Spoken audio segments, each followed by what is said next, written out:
ఇప్పుడు ఎస్ఎల్బిసి విషయంలో ప్రభుత్వం కావాలని చెప్పి కమిషన్ల కోసం అది ఆల్రెడీ కూలిపోతుందని చెప్పి ప్రభుత్వానికి కూడా తెలుసు. కానీ కమిషన్ల కోసం కక్కుర్తిపడి పనులు స్టార్ట్ చేసిర్రు. ఈ ఉదంతానికి కారణం రేవంత్ రెడ్డి అని చెప్పి కేటీఆర్ నిన్న మాట్లాడినట్టున్నాడు. ఎట్లా చూస్తారు దీన్ని? ఎస్ఎల్బిసి విషయంలో ప్రభుత్వానికి తెలుసా ముందే అంటే ఇది కూలిపోతుంది అని? ఎస్ఎల్బిసి విషయంలో మీరు ఏం పనులు చేయలేదు, మీరు మధ్యలో ఆపేసారు కాబట్టి ఈ పరిస్థితి వచ్చిందని మేము చెప్తే దాన్ని బయటకు వచ్చి లేలే మేము 12 కిలోమీటర్లు 8 కిలోమీటర్లు మేము పని చేసినాం మా హయాంలో, ఇది లాస్ట్ మిగిలింది మీరే చేయలేదని వాళ్ళే అంగీకరించారు.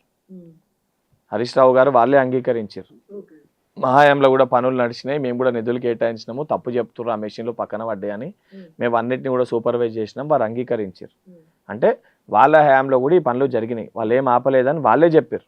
ఆ ప్రాసెస్నే పూర్తి చేసి కంప్లీట్ అనేది ఆ ప్రాసెస్ అనేది అవుతుంది. అది ఆన్ గోయింగ్ ప్రాజెక్ట్. అది అయితే సంబంధించి ఇప్పుడు తీసుకొని వచ్చి ఇప్పుడు ఏదో తీసుకొచ్చింది 2006లో కాంగ్రెస్ పార్టీ దాన్ని తీసుకొని రావడం జరిగింది. స్టెప్ బై స్టెప్ సరే దాన్ని ఆలస్యమైంది. 10 yearsకి వెళ్ళి వాళ్ళు ఫుల్ ఫ్లెజ్డ్గా చేసిర్రా, కంప్లీట్గా చేసిర్రా, అసలు చేయకుంటున్నారా?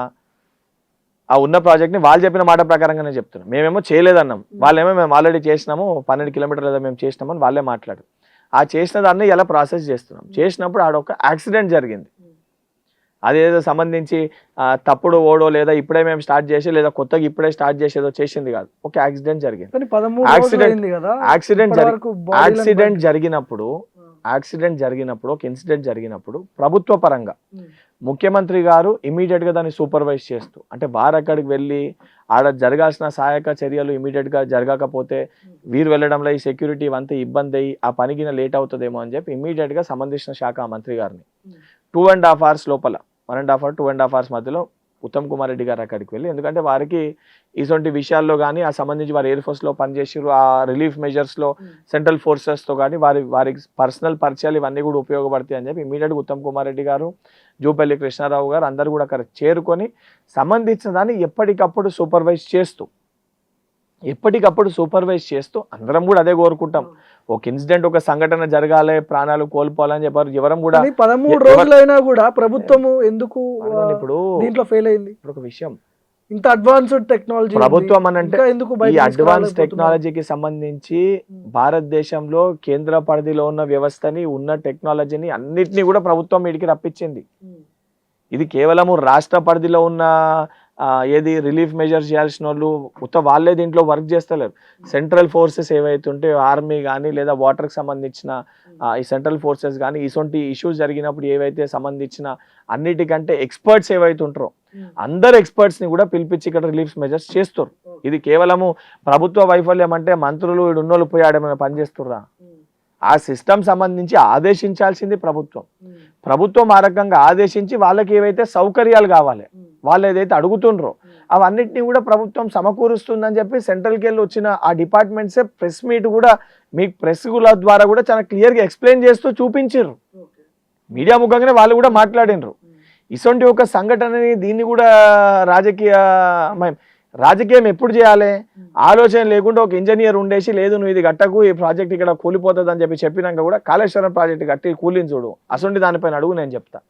లేదా ఇదే కొండగట్టు దగ్గర బస్సు ప్రమాదంలో ఏదైతే సంబంధించి అనేక మంది చనిపోయినప్పుడు కేసీఆర్ గారు కనీసం ఆ ఇష్యూ గురించి ప్రస్తావించలే.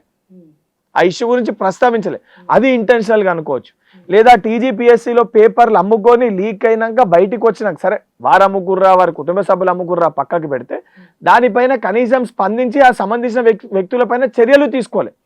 ఇటువంటివి ఇంటెన్షనల్ గా చేసిన దానికి యాక్సిడెంట్ అయిన దానికి రెండింటికి ముడిపెట్టి ఏదో బయటికి వచ్చేసి మాట్లాడాలి, ఏదో విమర్శ చేయాలి, బురద జల్లాలి అని చెప్పని మాట్లాడడం అనేది సరికాదు. వారి యొక్క విజ్ఞతకే నేను వదిలేస్తా మాట్లాడుతున్న వాళ్ళకి. నిజంగా ఏదైతే ఆ కుటుంబానికి సంబంధించి ఎవరైతే ఉన్నారో ఆ కుటుంబాలకి ఒక భరోసా, ఒక ధైర్యాన్ని, ఒక ఆత్మస్థైర్యాన్ని మేము ఉన్నాము అని చెప్పి కల్పించే ప్రయత్నం అందరూ కూడా చేయాలి. ఇటువంటి ఇన్సిడెంట్స్ జరిగినప్పుడు రాజకీయ పరంగా దీన్ని కూడా బురద జల్లి విమర్శించాలని అనుకుంటే ఇప్పుడు జూపల్లి కృష్ణారావు గారు కూడా లోపలికి వెళ్ళడం ప్రమాదం అని తెలిసినా కూడా వారు అక్కడి దాకా కూడా వెళ్ళి ఏదైతే సంబంధించి బోట్లనో లేదా థర్మకాల్ షీట్స్ వేసుకొని వెళ్ళే ప్రయత్నం చేశారు. ఎందుకంటే గవర్నమెంట్ ఎన్నికలు 100% ఎఫర్ట్స్ పెడుతున్నాము. మేము అందరం కూడా ఇప్పటికి కూడా అందరు ఆడ ప్రాణాలతోటే ఉండాలి. ప్రాక్టికాలిటీ ఏది కరెక్ట్ ఏది కాదనుకునే నిజంగా తేలేంత వరకు కూడా ప్రాణాలతోటే బయటికి రావాలని ఆ దేవుల్ని ప్రార్థిస్తాము. ఇప్పుడు కొన్ని విషయాలు మన చేతుల్లో లేనప్పుడు, ప్రకృతి ఏదైనా జరిగినప్పుడు, ఇప్పుడు కరోనా విపత్తు వచ్చింది, కరోనా విపత్తుకు సంబంధించి వ్యాక్సినేషన్స్ ఇచ్చారు, అన్ని డాక్టర్స్కి అన్ని చేశారు. కానీ లాస్ట్కి ఎందుకు భారతీయ జనతా పార్టీ ఆ క్యాండిల్ అంటించాలి, పళ్ళెం తీసుకొని వచ్చి బయట కొట్టాలని ఎందుకు చెప్పింది? గత ప్రభుత్వంలో ఎందుకు చెప్పింది? నువ్వు సమాధానం చెప్పు దీనికి, ఎందుకు చెప్పింది? ఇప్పుడు కేసీఆర్ గారు కేసీఆర్ గారు కూడా పోయి చండీ యాగం ఏదో యాగం చేశారు, ఎందుకు చేశారు? ఫస్ట్ ఒక నమ్మకాన్ని ఇవ్వాలి ప్రజలకు, ఒక భరోసా, ఒక ధైర్యాన్ని ఉన్నాము అని చెప్పని. ఏదన్నా మన చేతుల్లో లేనప్పుడు 100% దైవ నిర్ణయం, దేవుణ్ణి ప్రార్థిస్తాము. ఇసొంటి యొక్క విషయాన్ని కూడా రాజకీయ పరంగా చేసి ఇసొంటి యొక్క విషయాన్ని కూడా విమర్శలు పాలు చేయడం అనేది, ఆ విమర్శించడం అనేది సరికాదు. అందులో హరీష్ రావు గారు ఎన్నో సంవత్సరాలకు వెళ్ళి రాజకీయాల్లో ఉన్నారు. వారికి చాలా స్పష్టంగా అనేక సందర్భాల్లో కొండగట్టు ఇన్సిడెంట్ జరిగినప్పుడు ఎంటైర్ బీఆర్ఎస్ పార్టీకి సంబంధించిన కుటుంబం అంతా కూడా అక్కడికి వెళ్ళే ప్రాతినిధ్యం వహిస్తారు. వీళ్ళు ఎవరు కూడా కనీసం ప్రస్తావించలే ఆ రోజు ఇష్యూస్. లగచర్లలో భూసేకరణకు ప్రభుత్వము ప్రయత్నాలు చేసింది. అక్కడ పెద్ద ఎత్తున ఒక చర్చ రచ్చ అన్ని జరిగినాయి. హైకోర్టు కూడా స్టే ఇచ్చింది దీని మీద, భూసేకరణ చేయొద్దు అని చెప్పి స్టే ఇచ్చింది. ఇది గవర్నమెంట్కి ఒక ఎదురు దెబ్బ అనుకోవచ్చు కదా. అంటే ఇప్పుడు తీసుకునే పర్సెప్షన్లో రేవంత్ రెడ్డి గారి సొంత నియోజకవర్గం, ఎవరన్నా బేసిక్గా నాలెడ్జ్ ఉండి ఆలోచించి నా ఓన్ కాన్స్టిట్యున్సీలో నేను ఏదైనా ప్రాబ్లం క్రియేట్ చేసుకొని రేపు పొద్దున నేను గెలవలేని ఒక పరిస్థితి నేను తెచ్చుకుంటానా? కామన్ మ్యాన్ ఎవరన్నా ఆలోచించేది. వారు చేసిన వారి తాపత్రయం కూడా ఏముండే, ఆ సంబంధించిన కొడంగల్ కాన్స్టిట్యున్సీ అనేది బ్యాక్వర్డ్గా ఉంది. ఇక్కడ సంబంధించి కొన్ని ఇండస్ట్రీస్ కానీ ఇటువంటివన్నీ వస్తే ఎంప్లాయ్మెంట్ పెరుగుతుంది, ఇక్కడ కొన్ని వారికి డెవలప్మెంట్ పెరుగుతుంది, ఇక్కడ ఉన్న ప్రజలకు ఉపయోగపడుతుంది అని వారు, నేను ముఖ్యమంత్రి అయినాక నా నియోజకవర్గానికి నేను ఏదో ఒకటి చేసుకోవాలి, ఇక్కడ ఉన్న ప్రజలకి మంచి చేయాలి, ఎందుకంటే ప్రజలు నన్ను నమ్మి ఈరోజు నేను ముఖ్యమంత్రిగా ఉన్నానంటే నన్ను ఎమ్మెల్యేగా గెలిపించారు అని చెప్పని వారు రుణం తీర్చుకోనికి వారు ప్రయత్నించి తీసుకొని రావడం జరిగింది. ఫార్మా కంపెనీ చాలా డేంజర్ కదా, ప్రజలకు కావచ్చు, పొలాలకు కావచ్చు, రైతులకి చాలా ఇబ్బందికరంగా ఉండే అవకాశాలు ఉంటాయి భవిష్యత్తులో. ఒక విషయం, ఆయన కాన్స్టిట్యున్సీ ఏదన్నా ప్రజలకి ఇబ్బంది కలిగేది, ప్రజలకు ఇబ్బంది కలిగితే వారికి వ్యక్తిగతంగా ఇబ్బంది కలుగుతుంది. రేపొద్దున వారు ఆడికెళ్ళే ప్రాతినిధ్యం వహిస్తారు. హైకోర్టు ఇచ్చిన తీర్పు తప్పంటారా? హైకోర్టు ఇచ్చిన దానికి జ్యుడిషియల్ ఏ రకంగా తీర్పు ఇచ్చింది, దాన్ని ఏం బేస్ చేసుకొని ఇచ్చింది, దాన్ని నాకంటే ఎక్కువ న్యాయ నిపుణులు కోర్టు కేసు వాదించిన వాళ్ళు చెప్పగలుగుతారు. నేను కేసీఆర్ గారి లెక్క అన్ని నాకే తెలుసు, నేను 80,000 పుస్తకాలు చదివిన మేధావిని కాదు. నాకు సంబంధించిన సబ్జెక్టు, నాకు జ్ఞానము, నాకు అవగాహన ఉన్న దానిపైన నేను మాట్లాడగలుగుతాను. ఆ కోర్టుకు సంబంధించిన డాక్యుమెంట్స్ అవన్నీ కూడా దానికి సంబంధించిన న్యాయ నిపుణులు, లా చదువుకున్న వాళ్ళు, కోర్టు దేని బేస్ చేసుకొని తీర్పిచ్చిందని నాకంటే బాగా వాళ్ళు చెప్తారు.